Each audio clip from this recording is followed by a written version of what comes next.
Welcome back to another episode of Queer Money Follow-Up. We are on episode 31, covering Queer Money Podcast episode 31, titled horribly, 3 surprises, 3 ahas, and an awesome money quote. Our question for you today is, are you poor? I mean, like... Really? Are you really poor or are we just being a little bit dramatical? And we're asking this question in a facetious way, so we'll dive into that. And basically, when David and I were paying off our credit card debt, we were quite depressed. But one of our challenges was that we were curious. Like, we felt like we were poor.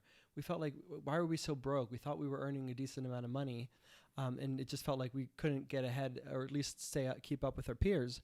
And we realized from doing what we call a spending analysis that we were actually making quite a decent amount of money. We were just spending obscenely. And in our interview with Brian on this particular episode 31 of the Queer Money Podcast, that was something that a spending analysis is something that he does with his clients as well. And it was something that a lot of his clients find very valuable, as afraid as they are of actually doing the spending analysis and revealing what that might show. Right. I think that a really good kind of grossly grotesque version of this is the article that was really went viral a couple of years ago, I think maybe a year and a half ago on CNBC, about the couple that made $500,000 a year living in New York but were broke. And that I think that the title of the article was something like "Just Barely Getting By on $500,000 a Year," and kind of what it was is this couple was basically saying how difficult it was for them to live on $500,000 a year. And I think a lot of us probably, roll our eyes, right? Oh my God. Well, they had 2 kids and they were sending their kids to private schools. They had a nanny. They had I think that they had the normal things that in their homes, like somebody who came in and did the cleaning for them, and they had all of this stuff, right? So it really wasn't that they themselves were just barely getting by.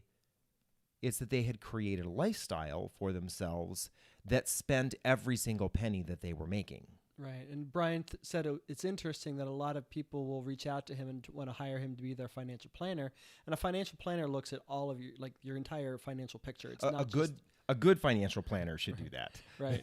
Bad financial planners just want to manage your money. Want to manage your investments. So yeah. So he talks about everything from soup to nuts, including taxes, trust and estate planning, and everything.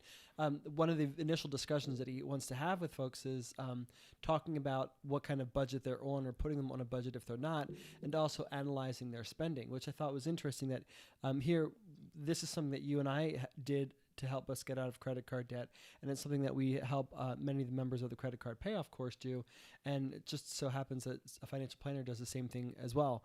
I think what's interesting is we said in our Queer Money Live tour, when we went and visited LGBT centers up in the upper Northeast and visited a number of centers, one of the things that we said when we were having our discussion was that the foundation of a good financial habit or plan for the future is that you know how much money is coming in and you know where it's going when it goes out.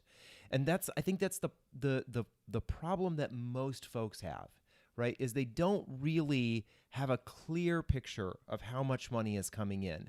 We say we make $60,000 a year, but do you really know that you're only actually bringing home $46,000 of that? That's how much actually goes into your bank account. And instead we spend like we're making $60,000 or we're bringing in $60,000 a year when we're not really bringing in $60,000 a year.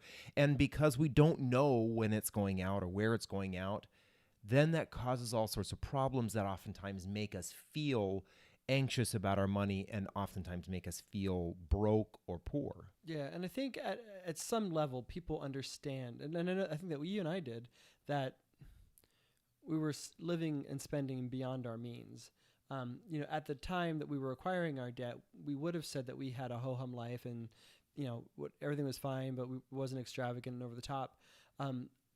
but I think in a subconscious level, or maybe in a way that we didn't want to talk about with each other, we knew that we weren't spending according to what we were actually making. Right. And I think there was a quote that Brian shared on this episode was probably exactly what you and I were experiencing, and I think a lot of people experience, in that he said, uncertainty creates fear that creates inaction. And we were uncertain about our finances. We didn't want to know anything. We didn't want to know anything more about our finances because we kind of knew it was scary. Right. And then so that kind of just had us compound more problems on top of more problems. Right. Well, I get that maybe it's that whole idea of if I ignore it, it will go away. And I think that I want to say it was the Experian study where about 50, maybe even more than 50% of LGBT folks said that they know that they have some bad spending habits, and they know that they're overspending on categories like dining out, travel, hygiene, those kinds of things. So to a certain degree, we know it, but we're not doing anything about it. And that was exactly where we were at. We just weren't doing anything about it. And that's why over time, it just kept on getting worse and worse and worse for us. But I think we're like most, I think us, and probably the case for most people, is that we always thought that at some point, I'll finally reach that job where I earn enough money that all of this will just go away. We always thought, even though we might not have used these words, we always sort of thought that we had an income problem. When I finally get that pay raise, when I get that bonus, when I get that tax return, when I get that job, that promotion, right. That's when everything will be better. And I think that's part of, to a degree, why you and I kept trying to, move up the corporate ladder, thinking that there's the panacea up there somewhere where we will love the job that we're doing and it'll make us so much money that all of the financial problems that we have today will just go away. And that's actually not how it works, or at least that's not how it works for most people, right? And that's why we often say, and this upsets people, that most Americans, not all, most Americans have a spending problem and not an income problem. Right.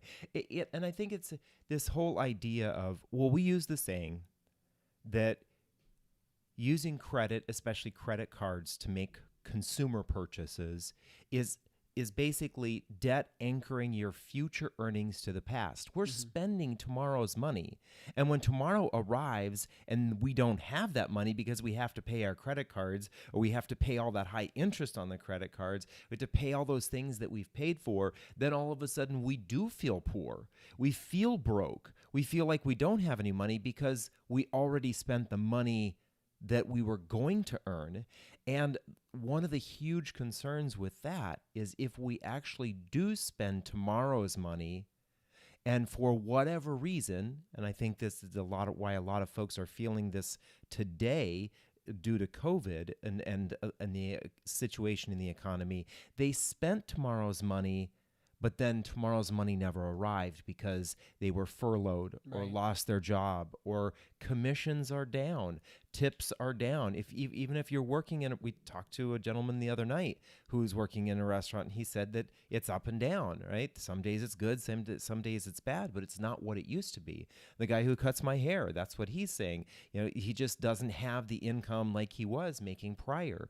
Now, if you're spending tomorrow's money and tomorrow's money isn't what you had hoped it would be based on what you were spending in the past, of course you're going to feel broke. You're going to feel poor because you cannot pay your bills. Right. But then therein lies, especially in a situation like that, and we found this with the members of the credit card payoff course, especially when you're in your worst situation, that's when you want to do a spending analysis, and that's when you want to make sure that you get on a super strict budget. And because it's not to say that you can't do things, it's not to say that you've got to. The point isn't to say that you have to live a miserable existence. The point is that you don't want to rack up any more debt than you need to. So only a spending analysis and only having a budget will help you say, okay, well, I don't need to continue spending outspending in these particular categories. It's time for me to rein those either down just a little bit or cut some expenses out altogether because you're in a critical situation. This is similar to what we talked about during the beginning of the pandemic when we did the 27 tips to for financial preparedness. We talked about do a quick spending analysis and figure out where exactly are you spending in too egregiously or at all that you don't need to.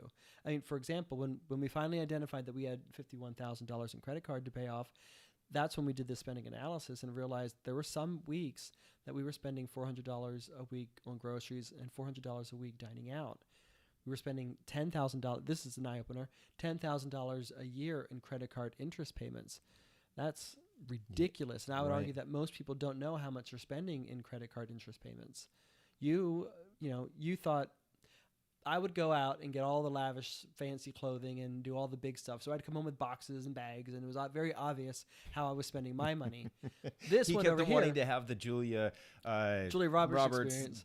Pretty Woman experience of walking in through the mall with several bags in each hand, right? I mean, we all love that. We all love that idea of spending money on yourself actually is enjoyable. It is, right? yeah. It is enjoyable, but when you spend money on yourself that you special. don't have, you'll feel the enjoyment for a little bit of time, and then afterwards you're going to have all of that either regret or the weight of, okay, where the fuck is this money going to come from now that I spent?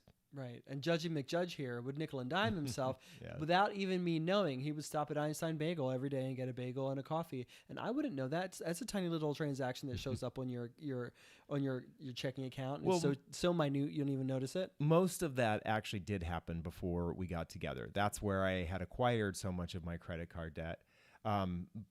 You had Prior washboard to us, abs then too. Maybe you need to go back to doing that. Yeah, I guess. I think there were a couple of other reasons why I had washboard abs back Maybe. But then we also realized how much money we were spending on wine. Right. And wowza. And I would argue, especially right now, that probably a lot of people, because of the pandemic, and we're all maxed out on Netflix. There's not a whole lot left to watch. We still got to work, and work is a little scary. The world's a little scary, all that kind of stuff. I think a lot of people are migrating to wine right now. So we just got done doing dry January, and we estimated that we probably saved between $300 and $500 on alcohol. That includes wine, or money we would have spent going out to eat or going to a bar or anything, where they're doing social distancing. But if you were able, in this pandemic, if you were saving $300 to $500 a month not drinking, Right. wow.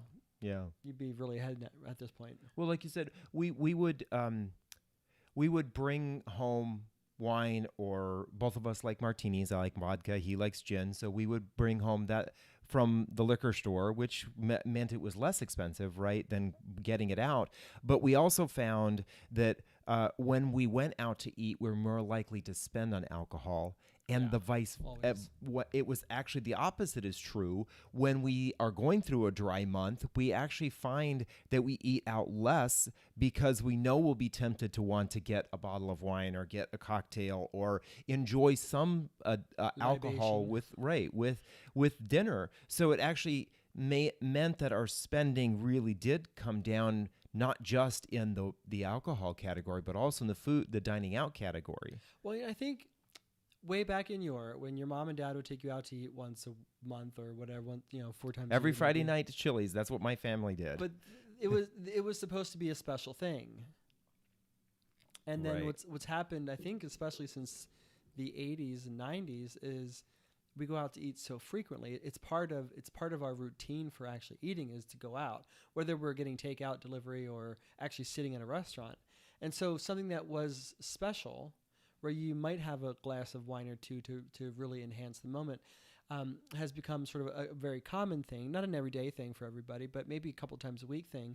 But we're still all getting the wine to go with it to make it more special, right? Because it's become commonplace, it's become expected, right? It's kind of like the slippery slope, right? Yeah, it's just that what we do over and over and over again no longer stands out.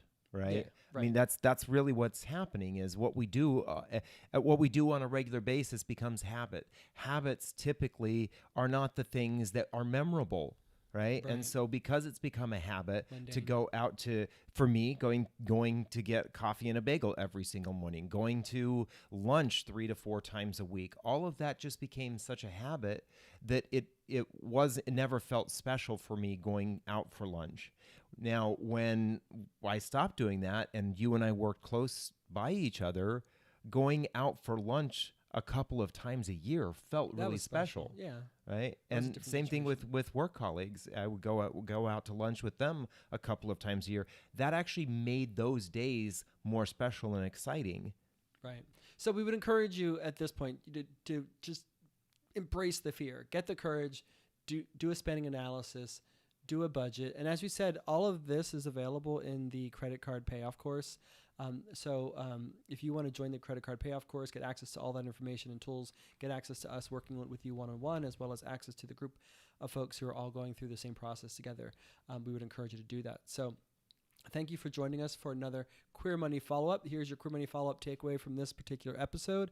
It is to just sign up for the credit card payoff course at debtfreeguys.com/debtfree2021. Then let us know in the comments section below if you consider yourself poor or really poor.